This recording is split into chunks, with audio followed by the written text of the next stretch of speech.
We should we should actually use the levels to figure out. Where the levels are? Yeah. Wow, now that looks hot again. Yeah, see. What if I back it off? It's better than last week. It'd almost have to be now, wouldn't it? All right, so you've got levels. Yeah. Yeah, Yep. look at that. Yeah, I think we're okay. Okay. All right. Hey, I'm surprised we didn't win a Tony this week. Okay, there are many, many things wrong with that statement. How so? Well, for starters, we aren't a musical or a play or a musical play or a non-musical play or a non-musical musical. Well, I mean, we've been known to sing on the podcast. We've also been warned to never, ever, ever, ever do that again. And two, we didn't win any awards for it. Yeah. All right. So minor technicality. Okay, so that's one. What else? What else do you have a problem with my Tony winning statement? We didn't appear on Broadway this year. We didn't even appear on off-Broadway this year. Okay. All right. See this? I got you. I beg to differ. You were on Broadway in March, and I was on Broadway in May. Oh, sweet jeez. You thought that's what on Broadway meant? Technically, we were both on Broadway, so I think we qualify. I don't think that's how this works at all. All right. Well, let me throw out one more piece of evidence. I think there is one way that we are like most Broadway shows. How's that? Because I can tell you it ain't because we're doing 8 shows a week. No. But we lose a lot of money doing this show. Totally fair point. Where's my Tony?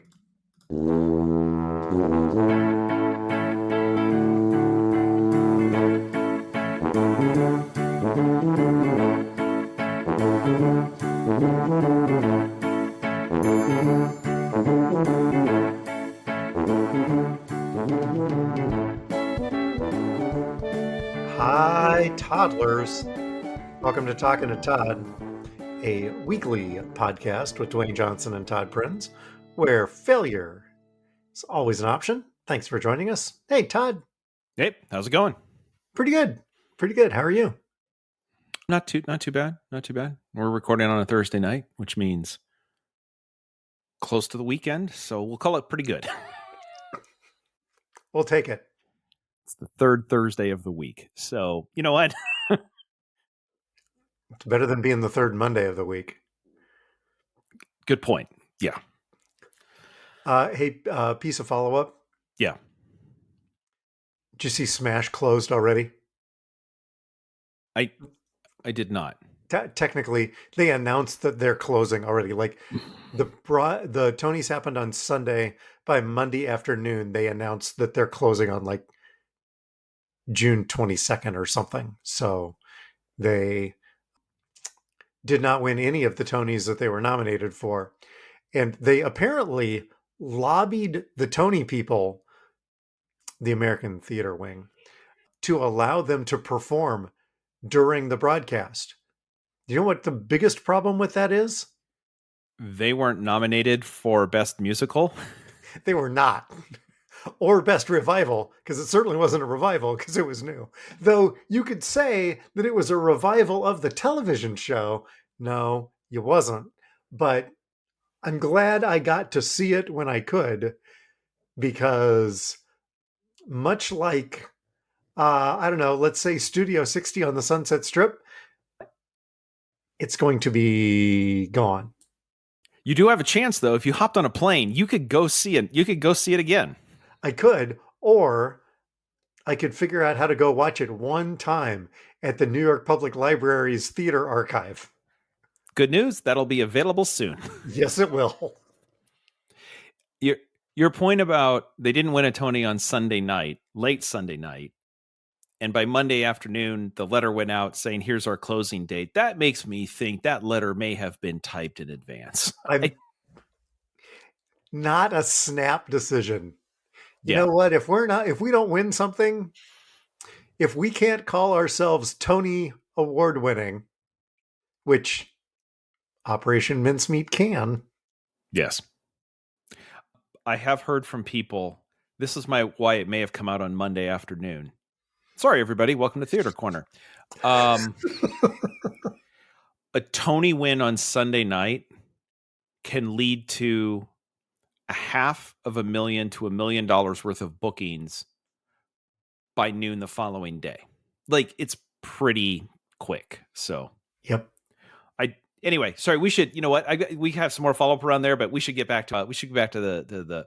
By the way, my condolences though on Smash closing. I know the Smash heads have waited for this for years, and I hope this is what everybody wanted. It wasn't what we asked for, but it is what we got. That might explain something. It had a very specific audience. And it didn't do any fan service. Nope. And we all went and saw it and went, yep, that's a thing. Am I going back? No. Good. I guess. I don't know. Anyway, how about should we cover our feedback that we got in the last week? Yeah, let's do that. From toddler number 1. Yep. On our Mission Impossible discussion. Okay. The wetsuit is what lost Amy too. Okay. Yeah. Yep. She's like, yeah, that was in a movie series that is something that's totally unrealistic, stacked on something else that's totally realistic, wedged in between a MacGuffin that is also totally unrealistic. And a premise that is improbable. That's it. That's the part that lost her. Yes. Real clear. Right. We call that's our mountains in Iowa moment. You may recall a couple of years ago, we were watching 24 and we had Lisa had watched more of it. I'd watched some of it. And then we were watching an episode and there was somebody had stolen a semi truck with a nuclear missile on it. And Jack or somebody goes, "Where are they?" And they said, we don't know. We lost them in the mountains of eastern Iowa. And we looked at each other and click and never watched another episode again. That's just lazy writing. Stop that. Wetsuit was like, Lisa said that wetsuit was like mountains in eastern Iowa. What are you doing? What are we even doing here? All right. What else did toddler number 1 have to say? So on Sunday, we marched in the Pride Parade. Our church had a entry in the Pride Parade in downtown Des Moines. And so we walked in the Pride Parade and we got rained on. Okay. And as it was starting to rain, I said, uh-oh, somebody set out a brick. And she looked at me like I had 3 heads. And then we listened to the podcast. That would have made a whole lot more sense if we had listened to the podcast first. Somebody set out a brick. What? Hey, everybody, hold up for a second. I need 57 minutes of your time. Hold on. Can I play my podcast? You have a podcast? And that was what Amy said. Let's see. We had several toddlers pick up on the fact that I was using trilogy movies. Yes. For ToddCon 3. Yes. And so Danny sends ToddCon 3, Revenge of the Sith. ToddCon 3, Empire Strikes Back. Wait a minute. Actually. Yes, Todd? Wasn't that the second one? Empire Strikes Back was the second one, yes. Also, Rise of Prince. ToddCon 3, Rise of Prince. I don't know that I like the sound of that for some reason.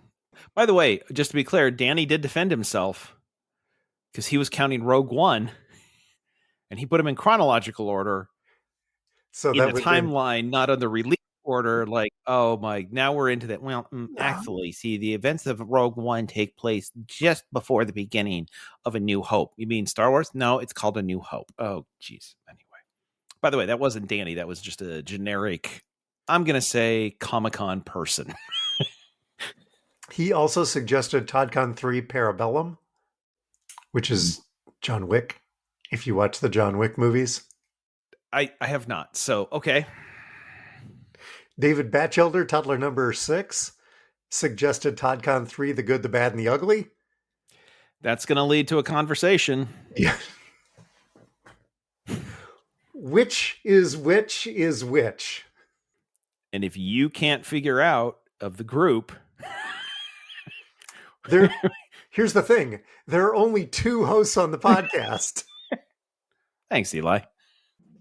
Danny also had a comment about the AI writing because we covered AI ad nauseum last week.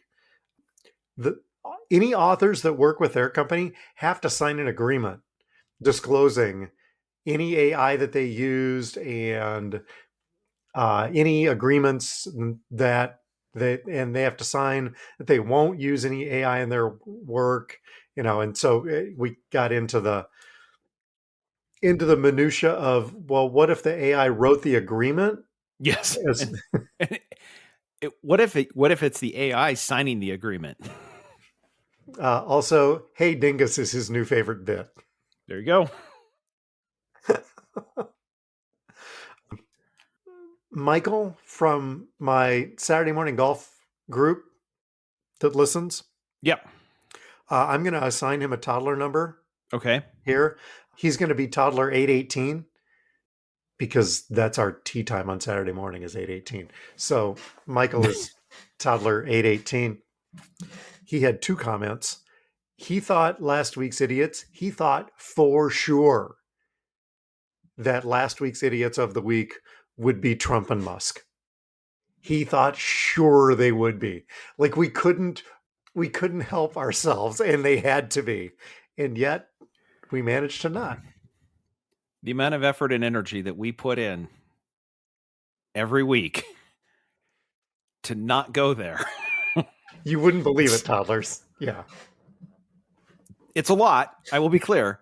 And also the after show. Whoo boy, as soon as we stop recording, there's some conversation. Here's what I wanted to say, and here's the other thing I wanted to say, and then you wouldn't believe how often my finger is on the other theme button. Michael's other comment. Yes. He played along with a VW quiz. Okay.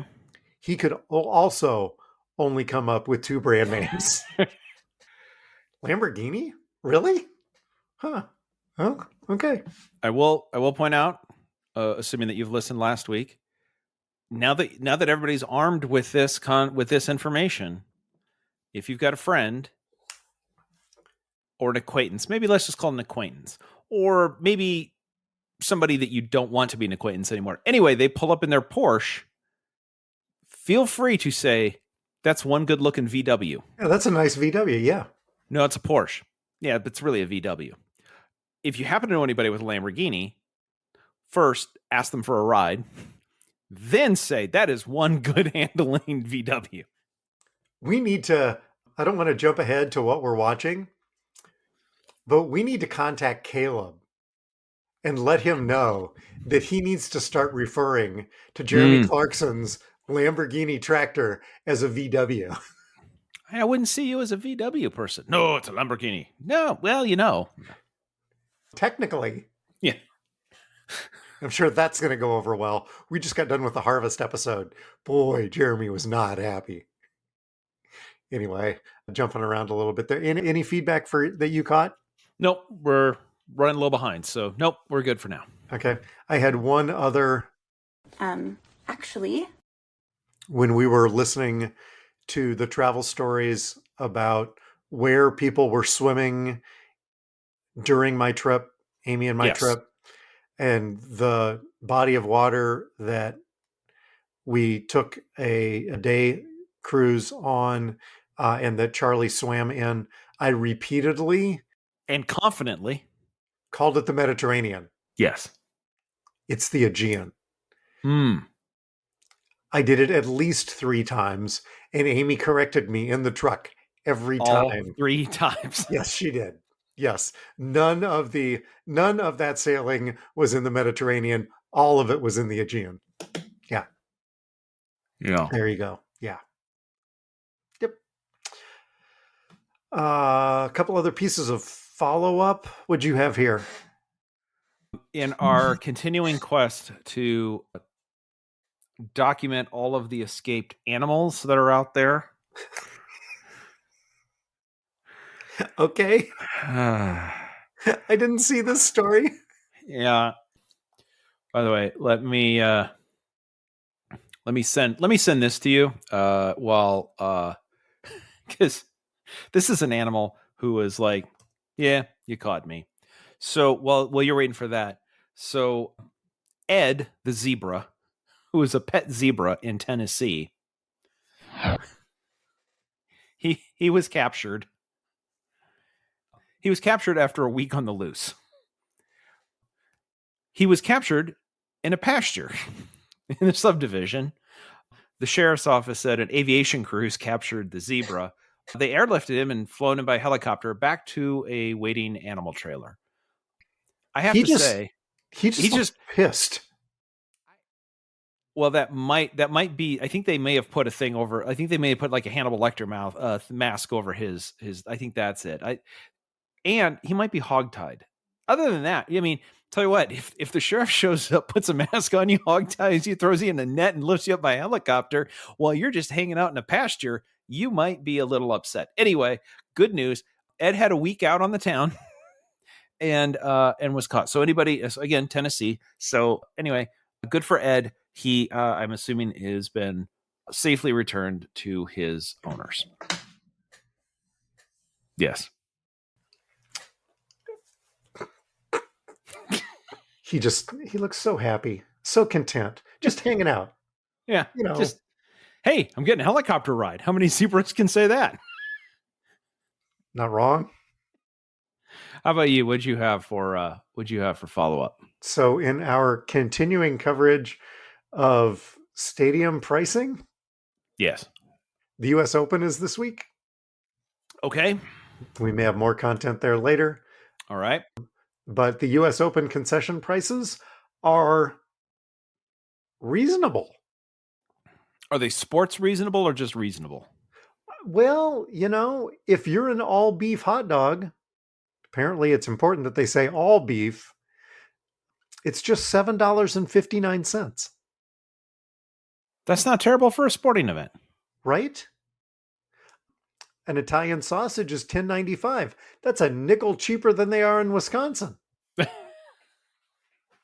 They're in Pittsburgh, but you can get a Philly cheesesteak. Todd, you want to take a crack at how much a Philly cheesesteak is going to cost you? In Pittsburgh. $12.95. You know what? It's $13.95, but given how this has been going, it's close enough. They also do have. By the way, my guess is the actual price is $12.95. The extra $1 is the I hate Philly tax that it goes to the Steelers to help them fund the ability to try to get back to where the Eagles have been. You can also get Miller Lite here, just like you could at the women's event. It's $11.95.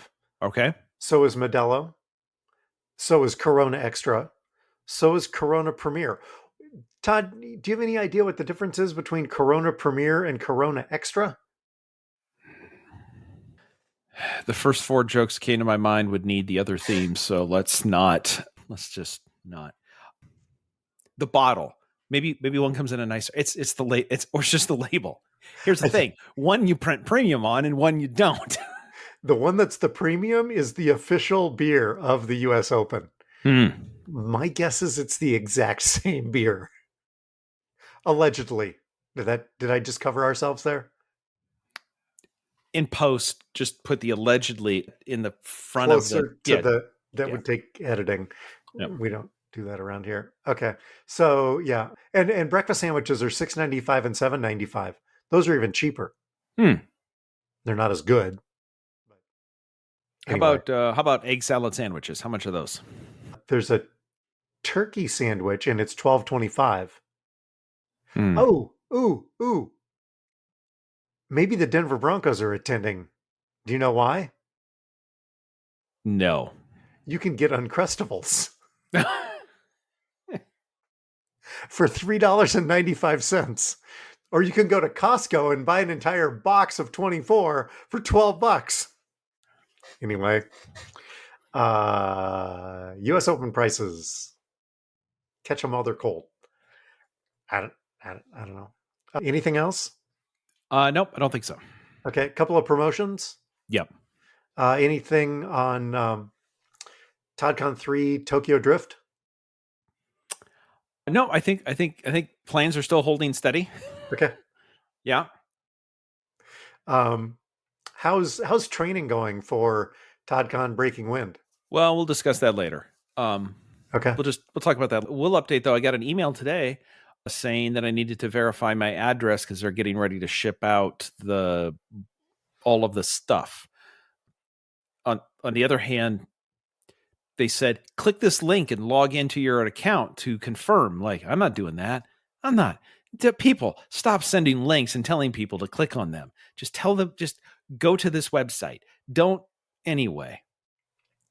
Did you notice did you see the note about how they're no longer sending everything to the team captain? Yes, I did see that. So Yeah. you could go in and register yourself as part of the team now. Oh. You can be Team Talking to Todd because I put in that I was part of Team Talking to Todd. Right now, I'm the only person that's part of Team Talking to Todd. It's And it's going to be lonely. small team. Small but mighty. How about Todd's Tech Corner as brought to us by the Taylor Center for Technology Policy? Yeah, you brought something and then you wanted me to cover any WWDC news?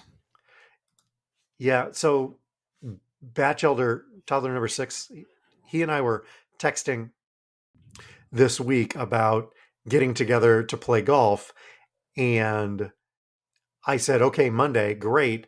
And the AI on his phone helpfully prompted him to add it to the calendar, except it was awfully confusing because it put my sister's anniversary on there and it put something else on there as well. And he's like, am I looking at your calendar? I'm like, no, that's your calendar. I like the AI was not helpful. I had another AI story as well, but I'll save that one for later. How did WWDC go? Hey, in September, everybody, your phones are going to look different because they've got a whole new thing called liquid glass, which, as somebody pointed out, liquid glass, do not touch. Hey, look what my phone has, liquid glass. That's molten. Do not put your hand on liquid anyway. That's there's some, ironically, some of the biggest applications that got updated, like, oh man, this is a big time here. One of the applications that got the most amount of attention, phone. We've redesigned phone. There's a phone on my phone? Wait, what? What do I do with that? Yeah. On the Mac, the application that got the most updates is Spotlight. Wait, the thing I search, yes, does a whole bunch of other stuff. Coolest thing, if you've got an iPad, a whole bunch of new features are coming, including making it more sort of Mac-like. You're going to be able to record this podcast off of your iPad if you would like. They're putting in support for all sorts of stuff. So anyway, some pretty good news. Nothing going nuts, and we'll see it probably released in September and October. And if you've got an old Mac, meaning a Intel Mac, this is the last update that will support the Mac. This is the last new feature update, which a number of sites said, well, you've got 1 year to sell your old Mac. Nope, that's not the case. It will keep doing everything it's always done. They don't remove stuff, and they will do security updates for the next 3 years. So it's at least 5 years old. It'll be 6 years next year, and then 3 years worth of security updates. So if you've got an old Mac and it's working, It's fine. It's fine. Again, you won't lose anything. You just won't get the new stuff. But anyway, there's a lot of really bad hot takes about. Well, I should just stop right there. Just bad hot takes, but specifically around all the WWDC stuff. So anyway, cool stuff's coming in the fall. Other Can we talk about other cool stuff coming in the fall in Dwayne's technical corner? We don't Sure. normally do this at this time of year, but this week rule changes came out for Yeah. both college basketball and high school basketball. Oh, when you said high school, I was like, yeah, they can pay them now. League Well, there's that. over the counter, not under the counter. They've always been able to do it under the counter. They can pay them now. Sorry. Yeah. So coaches will be able to have a challenge during the game. And if they're correct, then they get one additional challenge as long as they still have a timeout remaining. And this applies in high school as well? Nope, this is just college. Okay. Because I'm like, No. what I was no, imagining because- was somebody challenging your call, you walking over to the scorer's table, looking at a non-existent monitor.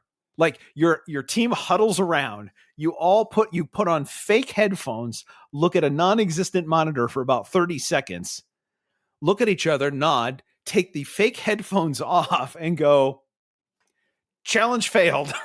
We got it right. Going this way. Or I walk over to the PA announcer, grab their microphone. Okay, did anybody catch that on their phone? Because I know like 1,000 of you right now recorded everything. Somebody who's got the best angle, come show it to me. Okay, good. To be honest, that would probably improve sports where they just do this. I challenge you. And you basically can decide. Yeah, I probably missed it. Yeah, you're right. Challenge. Like, you don't even have to go look for evidence. You just are like, yeah, you're right. Yeah, you're or probably like, right. Nah, I'm pretty comfortable with what I did. We just move on. I don't know if this is going to help or hurt or whatever, but it is a change that's coming. The other change that's coming is in the last 2 minutes, they will no longer automatically review out of bounds plays. Like quite often they'll go and review an out of bounds play where the ball goes out of bounds, that it's absolutely clear that everybody knows that they got the call right. Just keep the game moving.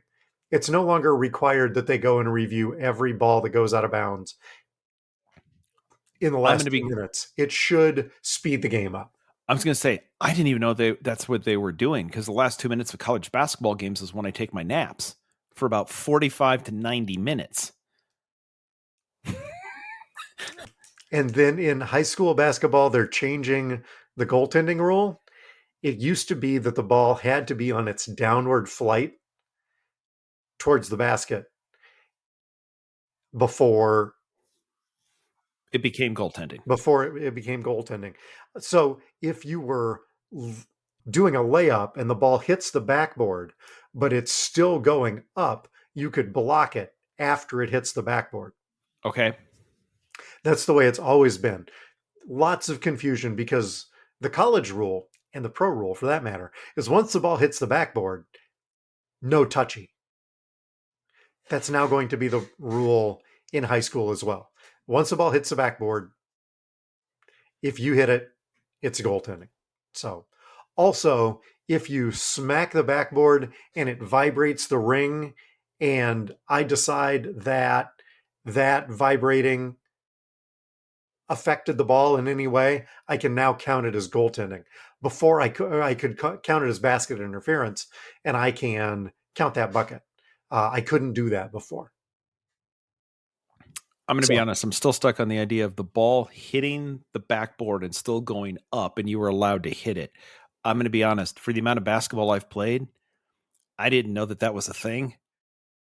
Because that means that the ball hit I would have to get high enough to, like, I didn't even know you could do that. So it's good to, like, how high do you have to jump to worry about that rule? It tends to happen when you get a shorter player doing the layup and a taller player doing the blocking. Yeah. I was like, But yes. I'm going to be honest, right? I never really bothered to learn any of the rules that took place above the rim, or let's say within 2 feet below the rim. Like, there's some rules, I don't know, they don't apply to me. Should we? Oh, sweet Lord. It's that time, isn't it? Dwayne's never going to guess it. Who, me? Never, ever going to guess it. I don't know. No, Dwayne's never going to guess it. Yas Queen? Never, ever going to guess it. That's right. That theme means it's time for Dwayne guess a number. Okay, hit me. Okay, Dwayne, if I said, hey, if we wanted to go out someplace to an like if we wanted to go out and get an ice cream cone from like an ice cream cone place, what would you where would you suggest we go? Anywhere, like not necessarily like your local, but like if we're anywhere in the country and you're like, I really want a really good ice cream cone from, like, where would you try to look for? And please don't say McDonald's. I would choose Baskin Robbins. Okay. What if you wanted soft serve? Then I would probably go to Dairy Queen. Okay. That's great that you would go there because that's what this is about. So, Dwayne, let me ask you this. I just said if we want to go get ice cream and use soft serve ice cream, and you said we go to Dairy Queen, would the federal government agree with you that Dairy Queen serves ice cream? No, they serve like foamy bubbled ice melt or some kind of something. It's not ice cream. You will not find the word ice cream anywhere in their description. No, it's not. They serve, according to them, they serve soft serve. That is how they label it. It is soft and it is served. Dwayne, do you know why they cannot legally say that they serve ice cream? And there is a number involved. Because it's less than 20% milk? So it has to contain at least X percent of milk fat. Okay. To be considered ice cream. Yeah. You guessed, so you threw out 20%. I will tell you that's not the number. Do you want to take a second guess at what the percentage of milk fat must be, minimum milk fat, to be considered ice cream? I think I was high. I think 7. Ooh, you overcorrected. The answer, ice cream must contain a minimum of 10% milk fat. You know, I was just going to say 10, and I didn't. Okay, fine. So the question then becomes... Dairy Queen doesn't even contain 10% of milk fat. So the question now, Dwayne, question number 2, how much milk fat does Dairy Queen's soft serve contain? 1? Gonna need another run at that. Was I high? Who knows? Let's go back to let's correct the other way. Let's go 4%. You can give yourself a bell. It contains 5%. If I'd have just stuck to round numbers, I'll take it. Now that's the 4% plus the 1% that I guessed earlier. That's the 5%. It all comes together. So the FDA used to classify Dairy Queen as soft serve, their soft serve in similar confections as ice milk. Yes, that's which contained content of milk fat between 2.5% and 10%. However, in 1995, federal regulations were changed, and products formerly recognized as ice milk were reclassified as reduced fat, light, or low fat ice cream, depending on the content. So they took one category and said, you know what we could do? We could make 3. So technically, Dairy Queen soft serve now qualifies as reduced fat ice cream. But they were like, look, we've already put soft serve on the like it's everywhere. And to be completely honest, if you're going to Dairy Queen for some ice cream and you're like, man, I've got a hankering for ice cream. What have you got? It's all reduced fat. Why am I even here? What? That's so anyway. Why am I here? Because the machines work as opposed to McDonald's. Well, that's true. All right. One more question about soft serve ice cream. The thing that makes it that light texture is that it includes some air in the mixture. Yes. By percentage, Dwayne, how much does this is a range. You can pick one number if you fall within the range, whatever. There's a range. How much air does soft serve ice cream contain? And therefore, you're paying for air. Also, remember when you get ready to hit that shot through that tree, trees are 90% air, so you've got a good shot at it, right? That's right. Yes. Yeah, particularly in the early spring before they've leafed out, it feels like a lot of air. Between 40 and 45% air. You got it exactly right. Are they making this soft serve at Augusta? So there you go. It's Dairy Queen soft serve, almost half air, but not ice cream. Wait, what? Aw. Science ruins all my childhood fun stuff. Have I ever told the story on here about when Lucas was in 4th grade? He had to everybody in class got to get up and tell something special about their family. And his 4th grade teacher wrote this down and told us about this because she thought it was hilarious. What's special about my family, says 4th grade Lucas. Whenever we can get ice cream, we get ice cream.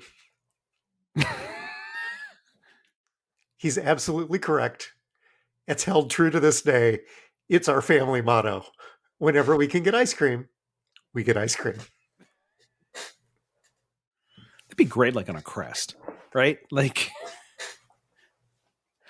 a shield with like one golf club, and I don't, something else with when we cone, yeah, with a bite out of it. Yep. Okay, so should we do a couple of idiots quick? Yeah, let's do that. What'd you bring? So we talked about this in the pre-show. Scotty Scheffler had to delete his Venmo account. Do you know why? One of the best, or is he considered right now the best golfer in the world? He is right now the best golfer in the world. Yes. Yep. Yeah. And he had to delete his Venmo account. Spending too much on late night DoorDash stuff? No, that's a good guess, though. There were too many occasions where when he would win a tournament and someone who had bet on him sent him $2 or $3 of their winnings as a thank you. And he felt guilty about that. But more often, when he wouldn't win, he would get nasty notes in Venmo and Venmo money requests from people who had lost betting on him. It's not the way betting works, people. That's not the way betting works. And at one point, Scotty said, "You know what? That's it. It wasn't a good feeling to have people betting on me and losing and then, complaining to me about it. And you know what? I just don't need this kind of negativity." So he deleted his Venmo account, which really kind of sucks. Can't your Venmo account be private? Two things. Number one, I have no idea. I run all my Venmo through my agent, Lisa. But number two, that was my thought was, instead of deleting, can't you just click private? Got me. Apparently, if it's out there, I don't know. So, by the way, he was plus 275 this week, according to BetMGM. He was the leader. Man, isn't sports betting terrible? It's wasting it's just terrible. Like, the idiots are these people, and God, it just ruins everything. By the way, the ESPN bet money line is plus 275. Remember, go to talkingtotod.com/bets and enter yours. No, that's not a thing. It doesn't exist. No, please don't do that. No. What did you bring? So International football adjacent, but not Okay. really. It's not exactly football, but last week, the Finland women's team was playing the National League tournament against Serbia. It turns out that one of their defenders, 23-year-old Nane Ruskanen, was unable to play in the match because their manager, when filling out the lineup card, and people don't realize this, but in all of these tournaments, somebody has to fill out the card that says who is eligible to play. Instead of putting down Nane Ruskanen, the coach put down Stina Ruskanen. Filled it out, Stina Ruskanen. Stina Ruskanen played international football for Finland, was a person on the national team. However, her last match was 29 years ago. Oh, oops. She's 51 at this point and wasn't in the stadium and ready to play. The problem is, so Stina said, "I definitely ready if the call comes." Just yesterday, I was playing in a hobby league match, so my game feels good. Put me in, coach. They found the error before the match, but after the deadline to submit the roster, so Oops. it couldn't be corrected. So unfortunately, Nane didn't get an opportunity to play. But good news, Stina is ready to go in case her country needs her again. Somebody's really got to check this. Who are we wait. Here's the funny thing. They managed to spell Ruskanen correctly. There's 2 U's. There's all sorts of stuff going on in there. Ruskanen got that right. Nane versus Stina, that's the one they messed up on. At least once a year, we have to start a basketball game with free throws because the coach has the numbers wrong, the players wrong, has forgotten somebody, and we try to not have to do this, and we give as much leeway as we possibly can, and we still somehow manage.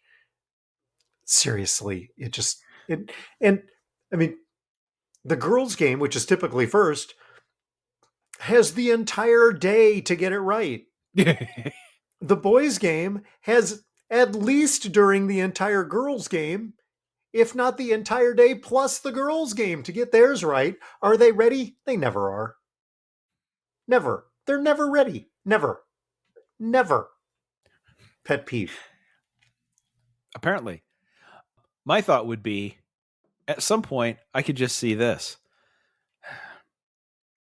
Here's my lineup. Coach got the guy's name wrong. What? That's not Bobby. Son, if you want to play anymore, change your name. I'm Bobby. Cool. Yes, No I'm problem. Bobby. Look, I'm just going to write down 5 players whose names all are named Bobby.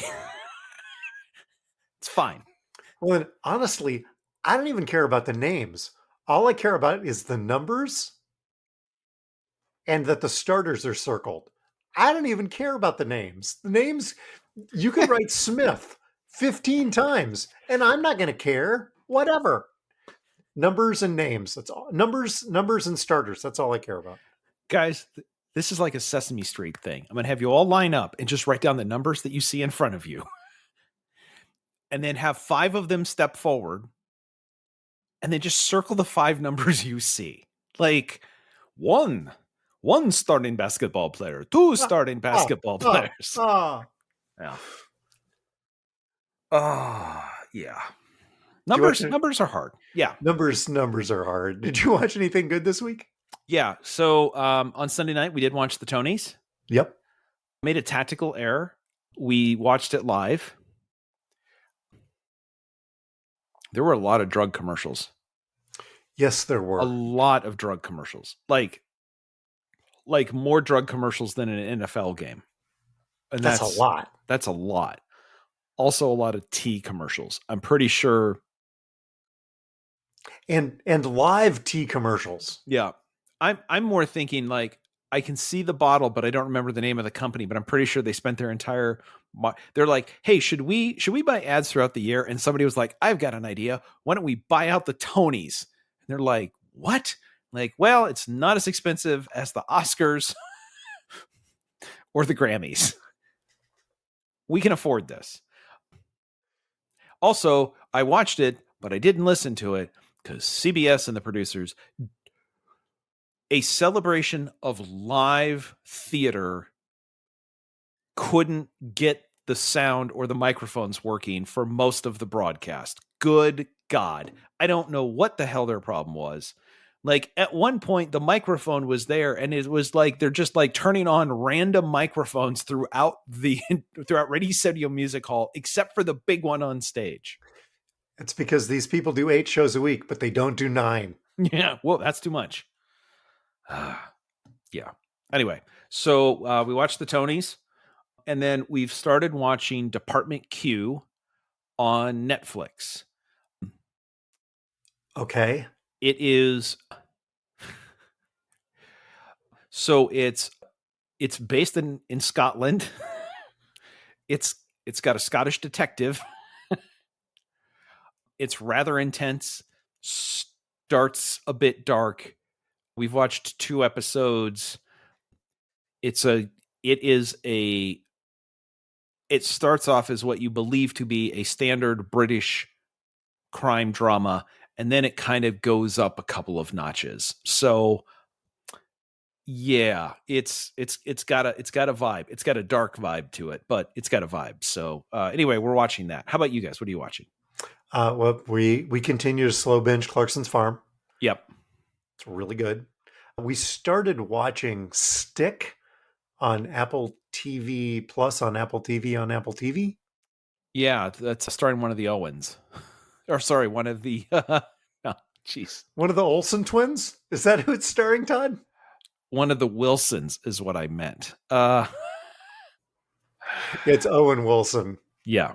Yes. And he's a washed up golfer. It's supposed to have a Ted Lasso feel to it.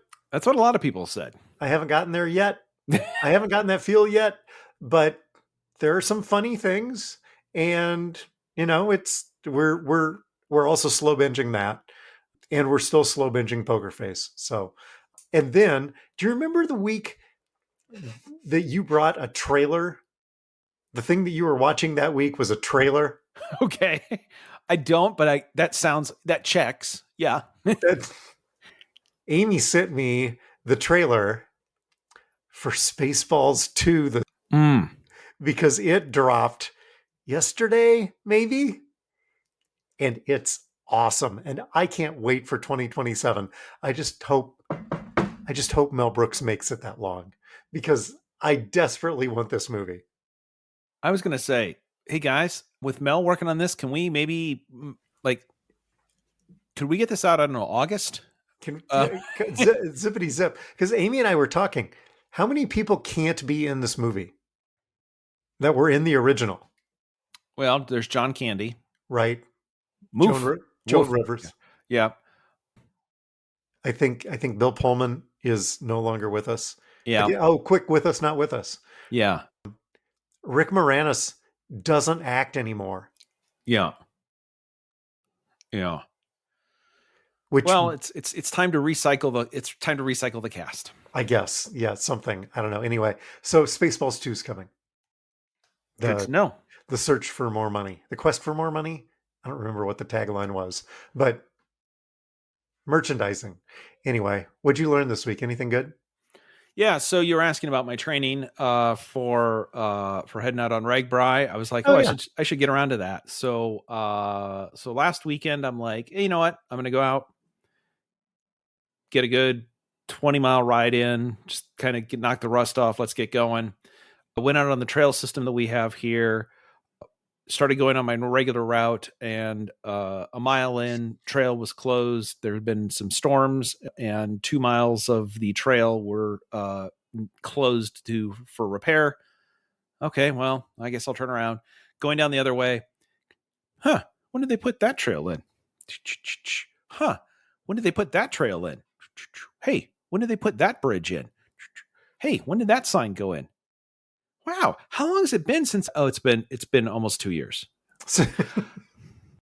Oh, I should really get out more. I should really, like, for a minute, I was just like, man, they've been busy during the last 2 years. Oh, that would explain why there's so many more trails. Oh, yeah, I should start picking up some mileage. So yes, now I'm behind on the mileage / seat time. Last Friday night, I rode from the house all the way down to Waterworks Park and then over into the East Village to meet Amy, and rode the route that we rode down to the campground at Waterworks Park. And when I got to Waterworks Park, I'm like, oh, this is there are far fewer people here than the last time I rode my bike through here, until I got to the part where there was the beer garden. And then there were more people at the beer garden than there were on Ragbri morning when we rode through there. To be honest, we were there at about 7 a.m., so the beer garden wasn't as busy. As busy. Yes. It wasn't that it wasn't busy. I mean, it was 7 in the morning. Yeah. You gotta call your shots. Yeah. So for me, I used AI this week. We spent a lot of time in the last 2 weeks talking about AI, but I'm like, you know what? I can use AI to plan my next golf trip. Right? Let's use it for good, right? So I'm like, okay, find me the best golf trip, da da da. So generative AI in Apple created for me this itinerary offers a selection of some of the most renowned and challenging golf courses in the United States, featuring iconic layouts and breathtaking scenery. Doesn't that sound good? Yeah, that sounds great. Okay, so day number 1, the Links at Spanish Bay. Todd, do you know where that is? Oh, is it right on Spanish Bay? It is. It is. Do you know what kind of course it is? Is it a links course? It is a links course. Very good. Yes, you're nice work. Solid. Thank you. Thank you. It's just south of San Francisco. That's day 1. Day 2, Oregon, Bandon Dunes Golf Resort. Day 3 through 5, Pinehurst Country Club. Do you know where Pinehurst is? Is that North Carolina? It is in North Carolina. Okay. But it's day 3 through 5, so it gives you some time to get from Oregon. Just grab the red eye in Portland. Apparently. Right. Yep. Okay. And then rest up, because day 6 is St. Andrews. Scotland. In Scotland. These are, to remind you, challenging golf courses in the United States. Generative AI is experimental. Thanks. Golf Trips USA. And then day 7, because this is a week-long golf trip, day 7, Brookline Country Club. Do you know where that is? Is that Illinois? Chicago? It's Massachusetts. Oh. But it's still back across the pond. Yeah, that's a short trip, though. That's a short flight. Coming back to Massachusetts from the old course at St. Andrews. Lord. I learned this week, don't trust the AI. Always check it. Always check it.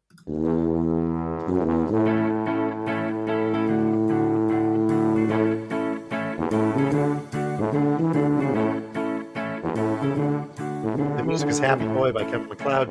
You can subscribe to our award-winning podcast with visiting scholar Todd Prinz wherever you get your pods. Just search Talkin' and the number 2. There's no G and there's no space. You can stop by and see us at the Tuba City home office. Please don't do that. Thanks to our listeners, our sponsors, our contributors, and our roving correspondents. We appreciate you. And as always, you can send us your feedback or file your reports at feedback@talkingtotodd.com. Todd? Two things on your AI story. Number one, you could have chosen any AI and you used Apple. That's on you. That's clearly. But second, you asked Apple generative AI to give you a list of challenging golf courses in the United States. You said that St. Andrews showed up. And my first thought wasn't, silly how Apple got all that wrong. My thought was, crap, I got to go look up the news. What the hell just happened? Did we get a 51st state?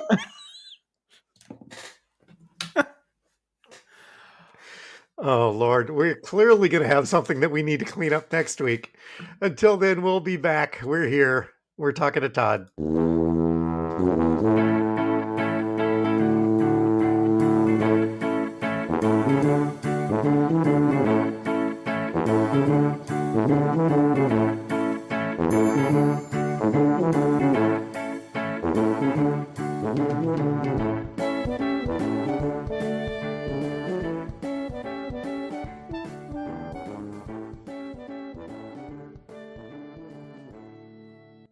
Also not available to appear in Spaceballs 2, John Hurt, who in the original movie played John Hurt, Ronnie Graham, who played the minister. Oh, yeah. Dick Van Dyke, who played King Roland. Lorraine Yarnell Johnson, who was the actress that played Dot Matrix, who is not with us, who was voiced by Joan Rivers. Also, who is also not with us. And then you're like, man, that's a lot of people. That movie was in 87. Yeah, it was 38 years ago. Yeah. We've been waiting 40 years for this. Yeah. Yeah. Boy, I'll tell you what. You've been waiting 40 years for this. I'm just going to be honest. You need to pray that the producers of this are not the people that did Smash. Is this a Spaceballs that you wanted? Nope, but it's a Spaceballs 2 you're going to get. Aw. Oh.